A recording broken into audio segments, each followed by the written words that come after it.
Hello and welcome to the Hey Boomer Show and happy Labor Day. Today, as you all know, is Labor Day, and there's a lot of interesting history around Labor Day. Some of you probably know some of it, but it's a day that we can recognize the workers, the folks that now are keeping our grocery stores running and laying down roads and building houses and putting roofs on houses. And most of us in our working lives worked like a 9-to-5 type of a job. But it used to be terrible working conditions for people during the early part of the Industrial Revolution. And that is part of what Labor Day was started for, to recognize the work and to democratize, let's say, the work of the workers. So be sure to take a moment today. If you see somebody out working on Labor Day, thank them for what they are doing. So I wanted to talk to you today because it feels like forever since we had a chance to talk. And, it's like with anything, like with friends, friendship, we just want to take some time to visit with our friends. And when it's been so long since we last talked, I feel like there's so much that has happened and so much that I want to share with you. So thank you all for being my friends, for being part of the Hey Boomer community, and for letting me come into your life today and just share a little bit about what has been going on. So obviously, I want to talk to you about what I learned at Podcast Movement Convention.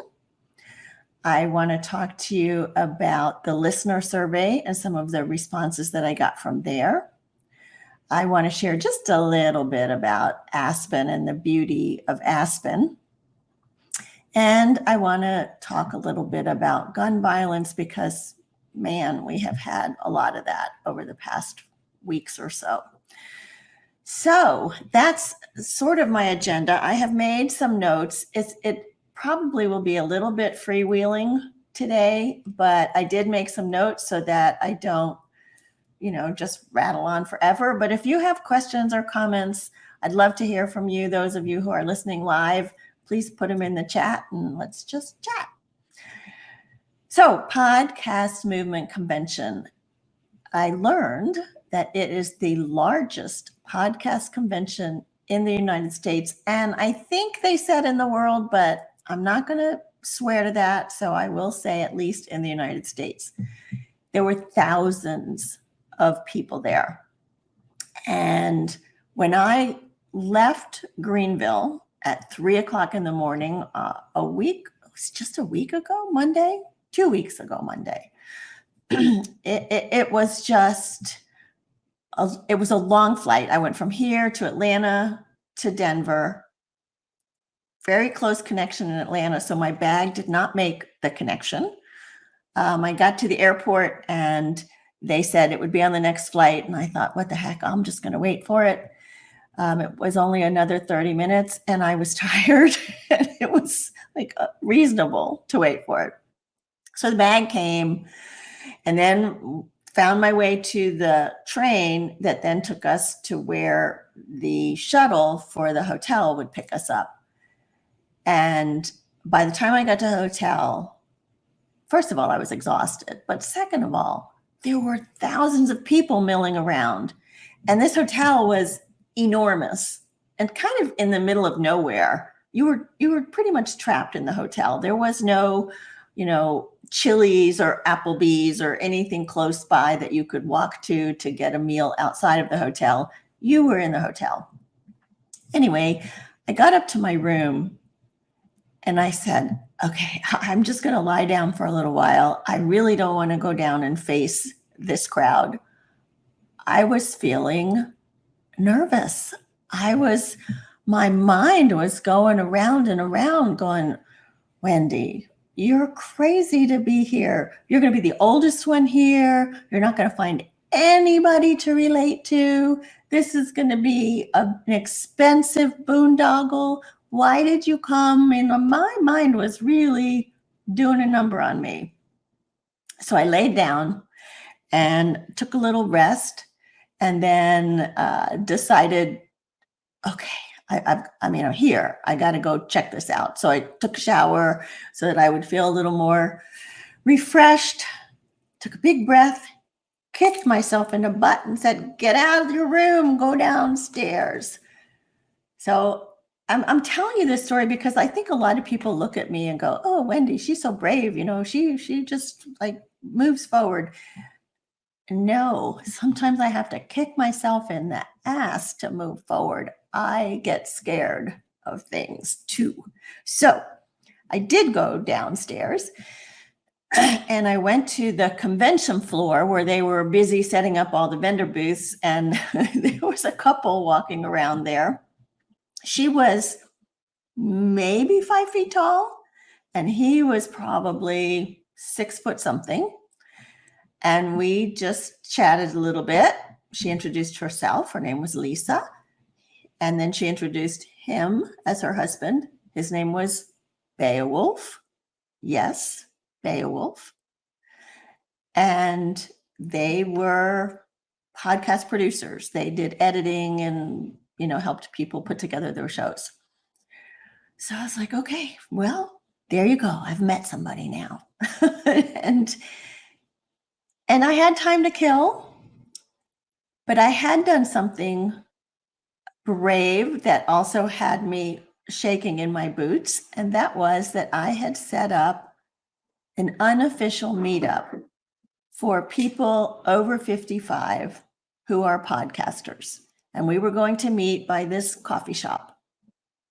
And I put it out, on their big website of all the things that were going on. And golly, the self-talk was kicking in again, going, oh, why did you do this? You're going to be the only one sitting there. Nobody's going to show up.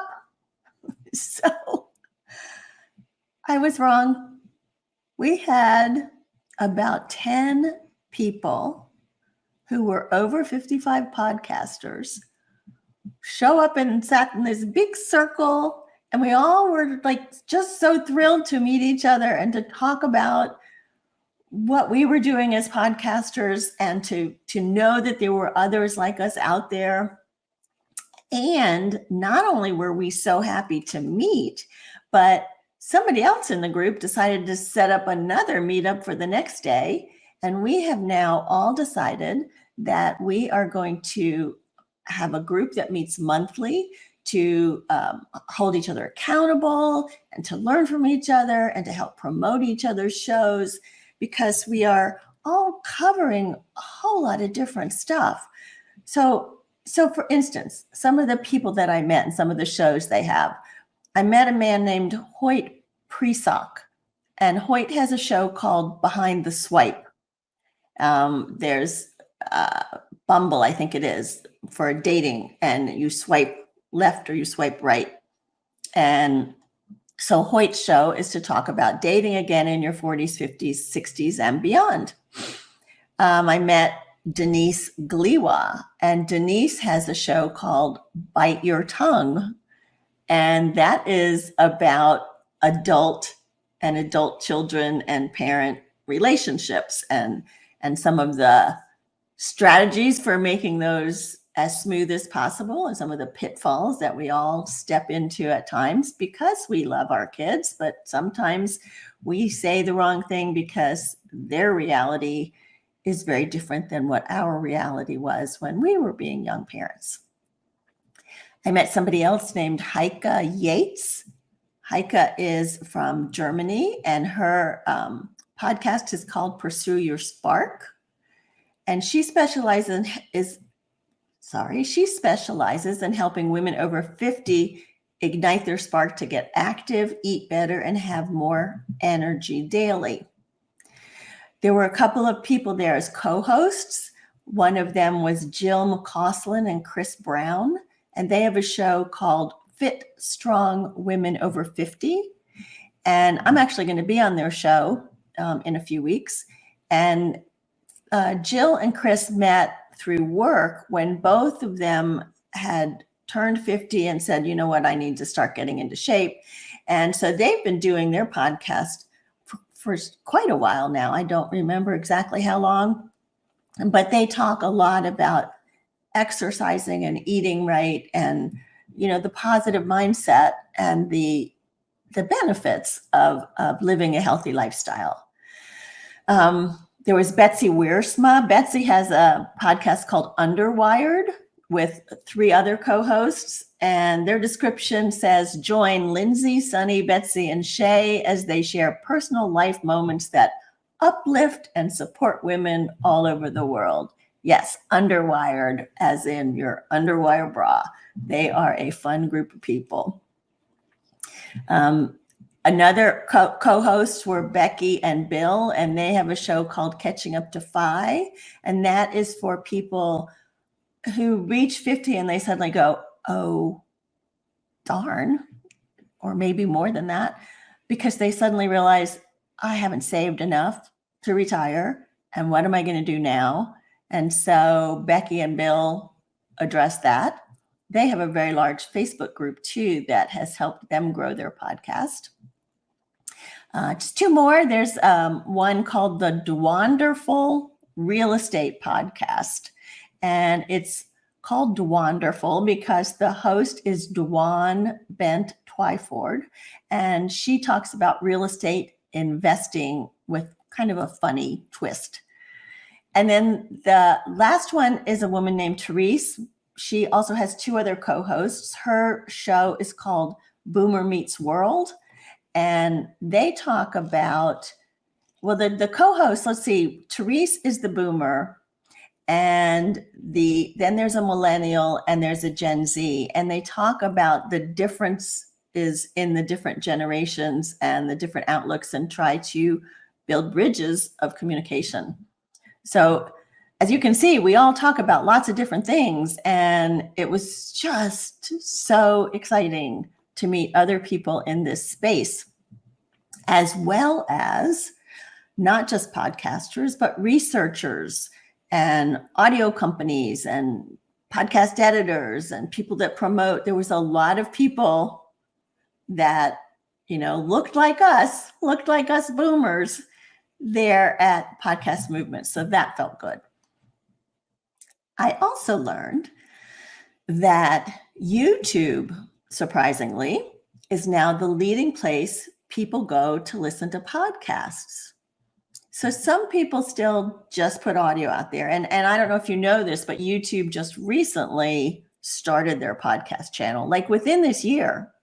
And it now exceeds Apple and Spotify for the number of podcast listeners and watchers. So it tells me that people like the audio. So Hey Boomer has been streaming to YouTube for, 2 or 3 years now. But it's just been going to YouTube. And only recently did I identify our streams, our recordings there as podcasts as well. Although there is more to learn about how to make them stand out as podcasts. So that is one of my takeaways to learn from Podcast Movement. I also learned that there was a big analysis done of people who listen to podcasts, and no surprise that it leans younger, right? So the 18 to 35, 40-year-old group of people are the largest group of podcast listeners. And they listen when they walk, and they listen in their car, and they listen when they do dishes, and they listen, when they're cleaning house. They have it on a lot. For the over 55 group of people, the research found that only 13% of people over 55 listen to podcasts. So at first, I'm like, oh, that's a really low number. But then I went and looked at the census, and the census reports on people 65 and over. They don't group us as 55 and over, but there were 55.8 million people 65 and older. And so if you take 13% of 55.8 million, you get 7.2 million people who could be listening to podcasts. So that's a pretty big number. So I agree with that. There's a lot of people. If we got a percentage of that listening to Hey Boomer, that would be awesome. A lot of the podcast convention was about how do you make money as a podcaster? And there were lots of ideas being kicked around. One of those ideas was about memberships. Now, memberships, the way they talk about them working is if you put content behind a paywall. So, for instance, if I'm having a show with a guest and we do the show and it's free and anybody can listen. But if I did a membership, I would say, okay, there's going to be exclusive content after the show. So I might continue the conversation with the guest and dig a little deeper about some things. And that would be available only to members. I think what I learned and in my opinion, memberships could work if you're someone like Joe Rogan, who I don't like, or ABC News, or, some huge group that has thousands and thousands of followers who are so dedicated and loyal that they want that private content. And also those kinds of podcasts have a staff of people helping them. So, it's one thing to produce a show, which takes a lot of time and work. But then if I was to produce also some extra content weekly for behind a paywall, I think for sure I would need a staff. And so I'm not ready to do that. But I do have the Boomer Banter, which is a membership group. And it's a way that we get together once a month to talk about a topic that's of interest to us, to form a sense of community between all of us, to, laugh and share stories and learn. And the Boomer Banter has just been such a wonderful experience for all of us that are members of that.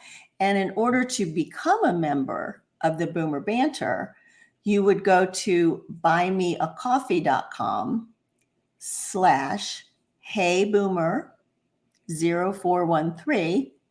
And you'll see right there where you can join it says Boomer Banters and Beyond, I believe is what it says. You can join right there. And our next Boomer Banter is the third Tuesday of September. And we're talking about role models. So go ahead and join that. So that's certainly one way that you can participate. What else did I learn? I learned that posting on social media, and this one kind of shook me up a little bit. It says posting on social media is not going to grow your show quickly. It will help. It will help it grow because, of course, the more, it's like with any kind of advertising, right? The more people see you, the more it becomes familiar, the more they start to trust you, and it grows that way. But it's not the first way. The first way and the best way from all the experts that were there is through referrals. So if you like what you're hearing on the show and you tell your friends about it and encourage them to sign up, that is the first way to grow a podcast.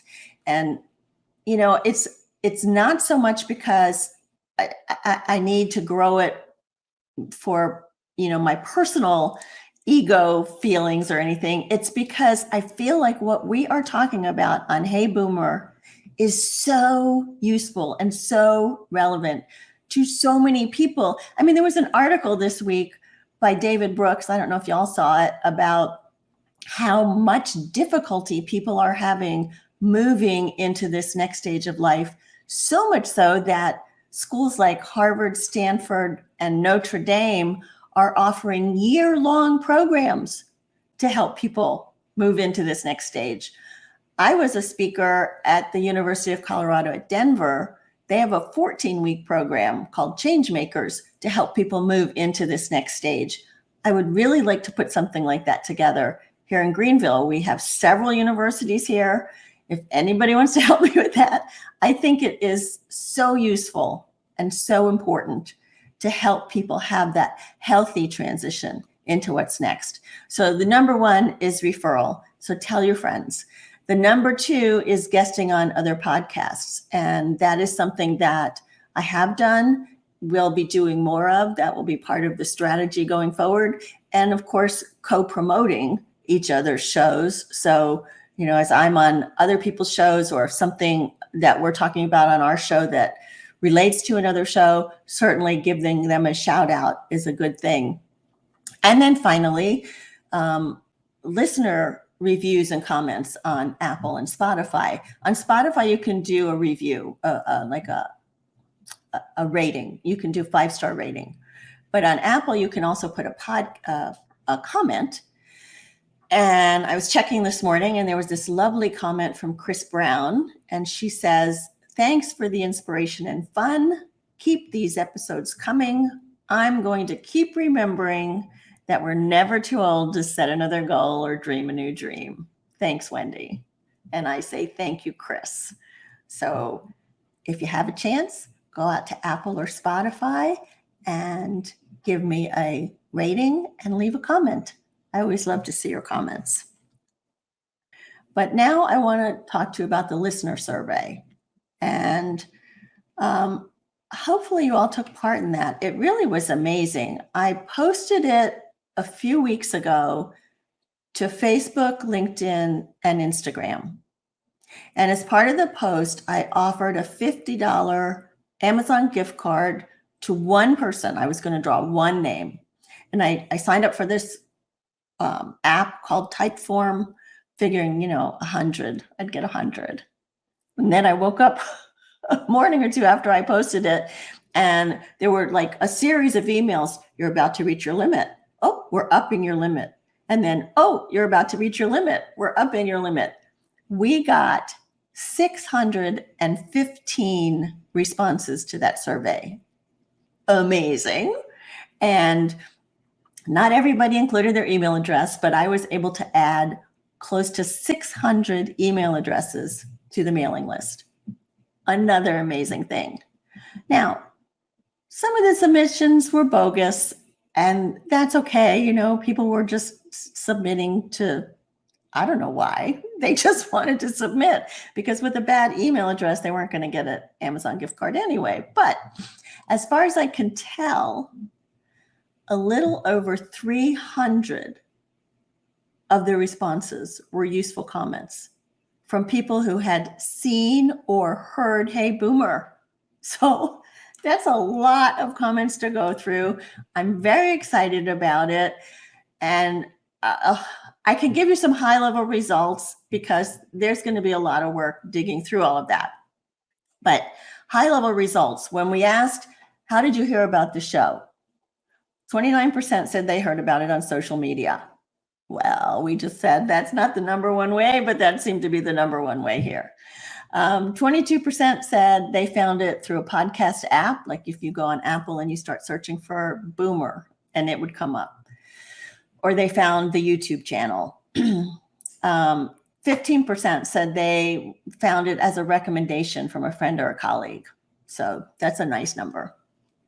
When I asked what topics they would like to see more in-depth discussions about, and I'm curious if you agree with these topics, they listed things like, we want you to talk more about, or have guests on to talk about environmental issues, to talk about technology, AI, and cybersecurity.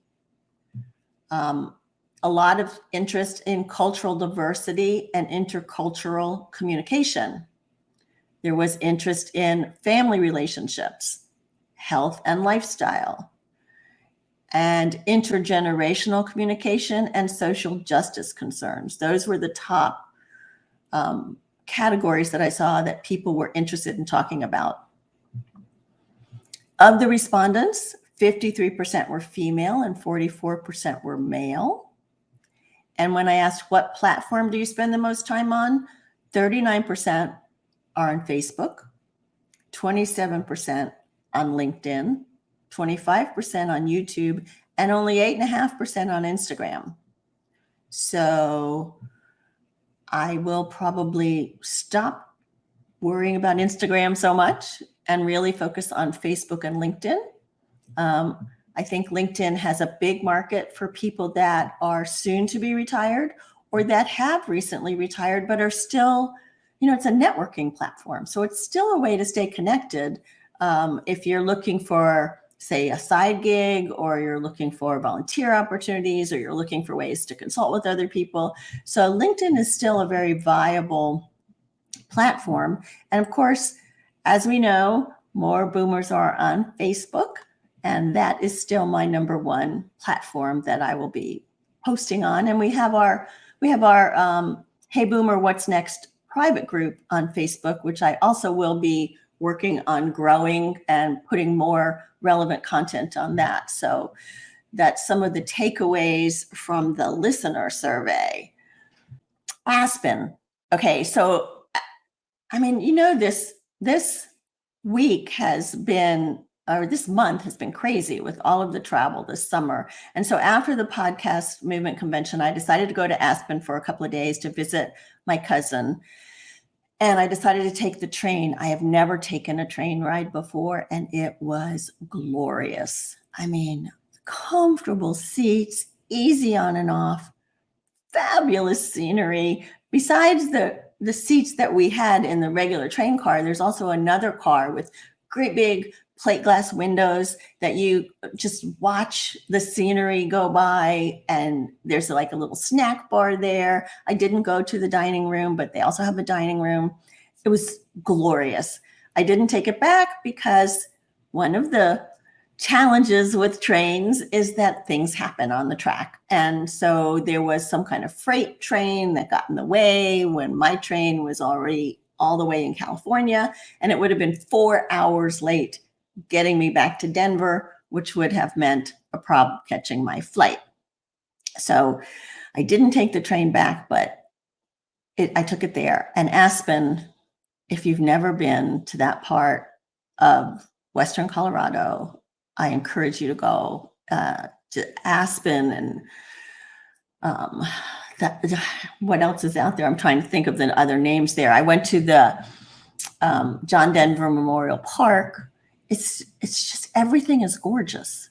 And the aspen trees, the white bark, the little silvery leaves, the way they ripple in the wind. Oh my gosh, it was fantastic. And it was a wonderful way to relax. And when I came back, feeling like I had been all relaxed, I got off the plane and there was 8 texts on my phone when I landed in Atlanta. And they were texts from my son and daughter about the active shooter at Chapel Hill, where my oldest granddaughter is a freshman and had been there for 6 days, 2 weeks, maybe. And she was sheltered in place in the library. Unfortunately, she was with a lot of other kids, but I texted immediately, of course, and my blood pressure went, I was no longer this nice Aspen relaxed person. I was like, oh my God, how can this be happening? And I texted Grayson, and she was okay, and she was with other people, but she still was feeling like they're not giving us information. We don't know what's going on. They were sheltered in place for over 3 hours. I think it was probably harder on my daughter because, she couldn't do anything. She was helpless. But Grayson, I was so proud of her when she went back to her dorm, and she and her suite mates were all kind of processing what had happened. And they saw a text from the Young Democrats on campus that said, we need responsible gun laws. And she shared that text out, that Instagram post, that Facebook, whatever it was. And I thought that was such an empowering thing that she could do, instead of just feeling afraid, but to feel like, there's still something that can be done. We can work to get responsible gun laws. And that helped them so much break down the fear. But this happened in the same week that that shooting in Jacksonville happened. And almost daily on my phone, I get texts and requests from Sandy Hook Promise, which are heartbreaking to read. And many times I have to admit, I don't read them because they are so heartbreaking. And it's not that I'm opposed to all guns. My husband was a hunter. He had guns. He had bows and arrows, and he hunted deer. He hunted turkey. He wanted to hunt elk. He never got to that. But even he would say, you don't need an AR-15 to shoot a deer or a turkey, or even a large game animal. So I don't want to spend a lot of time on this because there are so many people that are so much more knowledgeable about gun violence and what can be done. But I want to encourage you all to do what you can to have your voices heard for responsible gun reforms. We do not necessarily need to take away all guns. People use guns for sport, but to take away the machine guns, the AR-15s, nobody needs them unless you're in the military, in my opinion. And I think in the opinion of many people listening to this show. So write to your congressman, write to a group that you support and let them know that you support responsible gun laws. However, I used to be the director of training at a travel risk management company. And in that role, I would bring trainers in to teach people, our clients, our travelers, what to do in a kidnap situation, because we would send people to, not we, the companies we worked for would send people to dangerous locations. And they also taught about what to do if you find yourself in an active shooter situation. So I truly wish this were not a discussion we were having, but knowledge is better than ignorance. And so if you ever find yourself in an active shooter situation, this is what you are supposed to do.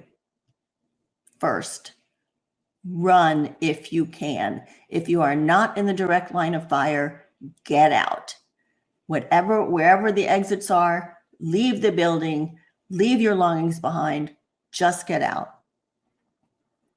If that's not possible, if you find that you are in the line of fire, then your next best move is to hide, to find a place where you can close the door and then move furniture, move anything that's in that room up against the door to barricade yourself into that room and lock it and block that door.